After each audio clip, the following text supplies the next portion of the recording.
Alright, so if you're trying to switch your game mode and the command just turns red, yeah, I know, it's confusing.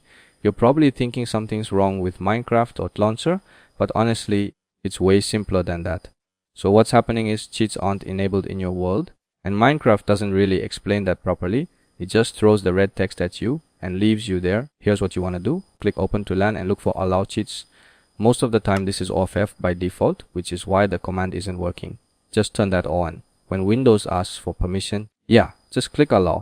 That's totally normal. Now, before you even type the command again, you'll notice something here. You can actually choose the game mode right here. You can select survival or creative, whatever you want.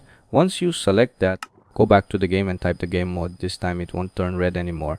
And you'll see options pop up like creative, survival, adventure, and spectator. Just pick the one you want, hit enter, and you're done. And this time it actually works. I wanted to keep this video simple because this tiny thing can get really frustrating if you don't know the reason. Hopefully this saves you some time and stress. Alright, that's pretty much it.